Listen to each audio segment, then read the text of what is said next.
Hi, my name is Bella. My husband and I have been married for 2 years. I had a terrible time finding love until I was 27 years old.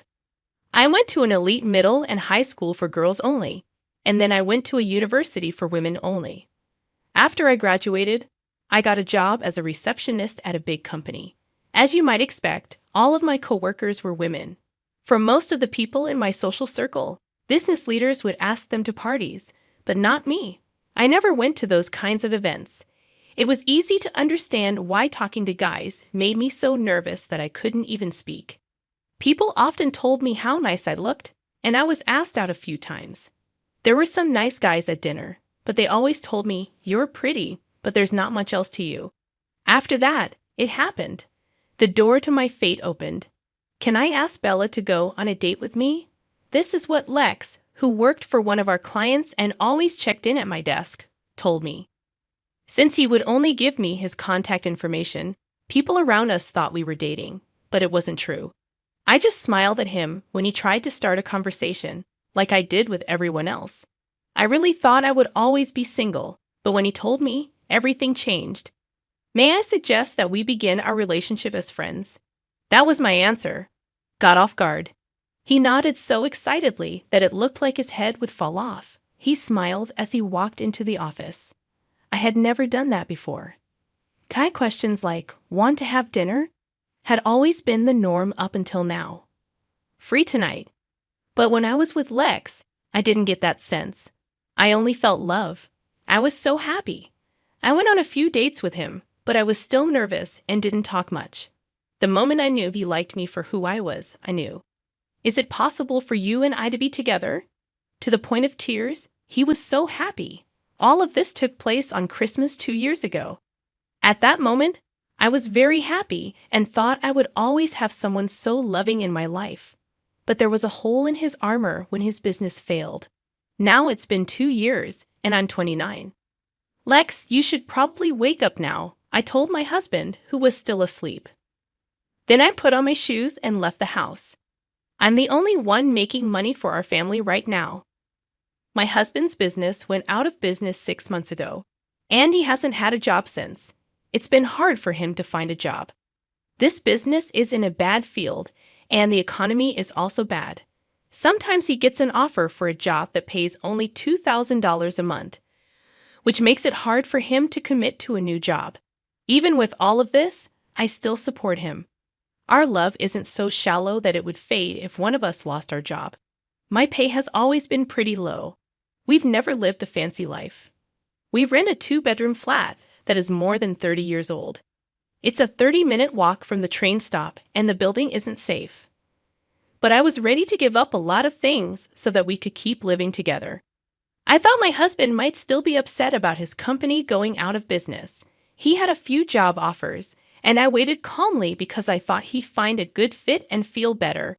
But my hope was short-lived, and he kept getting worse.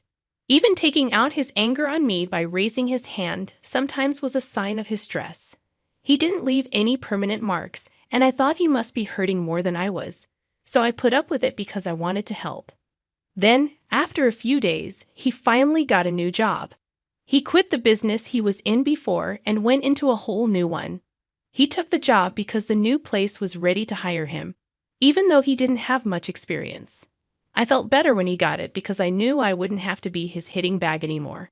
I thought he might be getting violent, but it looked like it was just a phase. He is now working hard at his new job and was even given the title of team leader. It's been a year, and I just turned 30. I was excited about having kids soon, but the loving man I married didn't seem to be there anymore. I told you I liked toast. Now tell me why you made pancakes.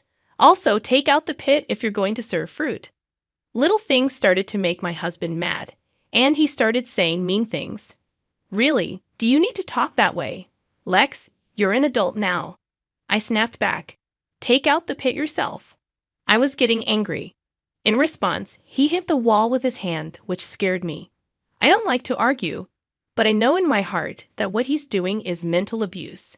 Recently, I've tried not to upset him, but we've been fighting a lot, and I'm tired of it. When he took it out on me, that's when I lost it. It looked like the stress of his new job was to blame.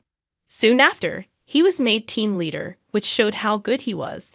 Now everyone tells him he's going to be a department head very soon. He couldn't handle the extra stress, so he started hitting me, who was an easy target. In fact, I quit my job at 30 to stay at home and raise my kids. When I got into my 30s, I'd always planned to quit my job as a receptionist and do something I really enjoyed. Since my husband knew this, I stopped at age 30 as planned. He doesn't seem to like it though. Women need to work too these days. You should know that my pay is enough to take care of both of us. Do you even value the people who have taken care of you? He moans while he eats, then gets his bag and goes to work. I was there for him when he didn't have a job. So why am I being blamed now? That's when I started to mentally distance myself from him. When I got home one day, there were shoes I didn't recognize at the door. There was my mother-in-law in the living room, which caught me off guard. "Well, Mom, why are you here?" My mom told me straight out, "Didn't Lex tell you?" When I went up to her, "From today on, I'm moving in." This is something I've never heard before. Over time, I learned that my husband had suggested that my mother-in-law move, and because she was lonely after the death of my father-in-law. Of course, no one asked me that. While I was still shocked, my mother-in-law told me to start making dinner. It shows how valuable a housewife is to take care of her family, so she told her, "Get to work." Even though I was angry and confused, I went to the kitchen to make dinner. Then Lex's mother-in-law came in and said, "Lex hates burgers." The food was almost ready. This is rubbish. The dish was almost done when she threw it away. I was seated inside, but strangely, words failed me when I was faced with this surprise event. I couldn't say anything, so I just listened as my mother-in-law went on. She then started going through the fridge and cooking without asking. I finally calmed down and told my mom, "Hold on." I made a list of meals for the week and then went shopping. As soon as I said that, he dumped flour on my head, making me cough. I kept watching her make her food, and then she told me to clean up. When my husband finally got home, he was thrilled to see the meal. Yes, this is the kind of food I want. It's better to eat fried food than salad. He walked past me and happily sat down to eat with his mom. My heart felt like it had been smashed and black ink had been dropped on it at that moment. Following that, my mother-in-law continued to bother me every day, and my husband continued to hurt my feelings. I felt like I didn't belong in this house, and even though my husband wanted to be close to me, I couldn't because of the situation. As a 30-something woman, I have been putting off having a child because I don't want to have a kid with this abusive man. The last straw finally broke. My wife's mom asked me to take her to the hospital because she was sick. Even though I didn't want to be with her, I had to take her to the hospital, even though I didn't want to. But when I went to get her, a social worker told me to go to a different room. She told her, "You must be having a hard time taking care of the kids and doing all the housework by yourself. But taking it out on your husband and mother-in-law isn't good." It turns out that my mother-in-law was saying that I hurt her when I fell. Even worse, she had been to the hospital more than once and asked about me each time. It looks like she picked today to deal the last hit. The social worker blamed me because she didn't know the whole story. You should look out for kids and old people more. During that time, our family hasn't had any children. When I was told I might need psychological help, I had had enough. You broke my rights, so I'll sue you. It's not you who is being mistreated here, it's me. I showed proof that my husband abused me and that my mother-in-law burned me on purpose. The social worker said she had to check with my mother-in-law, but I told her no and left the hospital by myself. Soon after, my husband and mother-in-law came home. My husband heard from my mother-in-law that I was mean to her. My husband shook his head and said, "You're leaving me, you parasite. How dare you leave my mother?" What kind of lie did my mother-in-law tell you? Based on her fake tears, I think she did it again. I was sick of telling her she was wrong, so I left the house without noticing either of them. I didn't go home that day. Instead, I stayed the night in a work hotel. I was lucky to have my wallet and cell phone with me, and it was easy to find a charger. I chose to avoid both of them for a while and not go back home. But as I walked by the house one day, I saw a woman in her 50s who lived across the street from our apartment. I was beginning to worry. I haven't seen you around. She also told me that your mom told her that you and your husband are going on vacation for about a week. When I heard that, I couldn't help but laugh out loud. Then I asked myself, if not now, when? I called the moving company right away and asked them to help me move out as soon as possible. It was a little more expensive, but I didn't have much stuff, and the movers were able to get it all to my parents' house in just 3 days. Let's see how my husband and his mother react, since they have no idea how much I've helped with the house. They put me down when they don't know anything about me, and I won't forgive them. After moving, I went back to my parents' house because their house was empty. After a few days, my husband called me. "Where are you, Bella? There is no one in your room." When my husband found out what was going on, he kept asking me where I was. I told him, "Not your business. By the way, I've already filed for divorce because you've said you wanted to do it before. Sign them and send them in." After I hung up the phone with him, I stopped calling his number. After that, my life became peaceful. I did yoga, made breakfast, and then sat down with my parents at the table. I had lunch with my mom and dinner with my family again. That's how I felt, but it was comfort and happiness I hadn't felt in a long time. When I told my parents to thank you, they were surprised, but they were happy to see me. When my husband found out I was at my parents' house, he waited nearby for me. When I saw him, I tried to run away, but he caught up and grabbed my arm. "Call me Bella. Let's go home. Without you, the house is a mess." I yelled, "Help me," as his hold got tighter. As I was being helped, a high school boy in his sports uniform came by and called the cops. A businessman nearby also helped. Since the cops were there, my husband quietly left.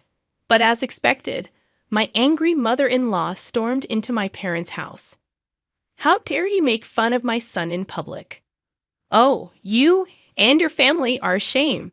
Finally, I stopped my dad from going up to them and told him, while I was doing that, my mother-in-law was outside our house making threats and even talking about defamation lawsuits. Dad was about to lose it and talk to her about it, but I stopped him. "Okay, I'm ready to settle this." I called my husband, who was standing next to my mother-in-law when the call came in. He told her straight out, "I know you're cheating, and I have proof. I'm going to sue you for abuse and get money when we get divorced." My husband became scared when he heard this. After hearing rumors that he was going to a hotel with a coworker, I actually paid a detective to find proof of his cheating. I had a lot of proof. I even went to the hospital and got a note saying I was healthy in case they tried something. I had also recorded talks in case I needed proof. I was going to talk to my husband and his mother about it when I was ready mentally, but I'm not going to be quiet when they insult my parents. My mother-in-law has also been stealing money from my pocket. I've heard that the house is in terrible shape and even smells bad since I left. People in the neighborhood are complaining, right? My husband didn't know what to say. A friend told me this story. They said my husband and his mother were not in town. It looks like they haven't been doing simple things like picking through the trash, and the house has become a dump. Besides that, I heard that the property management gets reports every day about the loud fights they have. Now my husband might understand how much I helped the family and want me to return, but it's too late. I'm not coming back to live happily ever after with your mom. After I said that, I put the phone down. Soon after, my wife's mom tried to break down my front door. They were both arrested after I called the cops. After the fact, my neighbor told me that they hadn't taken care of any of the complaints through the management business. The drama finally got so bad that it cleared out the whole apartment building. The management finally went to court against both of them for not paying rent, ignoring complaints, and making business difficult. They were being sued for money damages.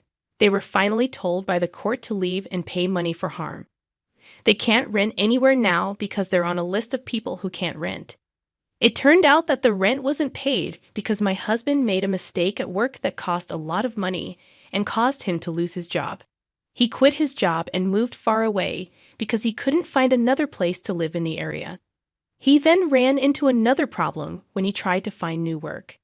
He became homeless, which made his mother steal from stores.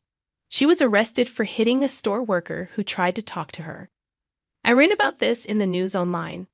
I have no idea what comes next, and I don't want to know. When I got divorced, I started working at the coffee shop of my dreams. Someone I work with who is 5 years younger than me and I became friends. I got married again when I was 34.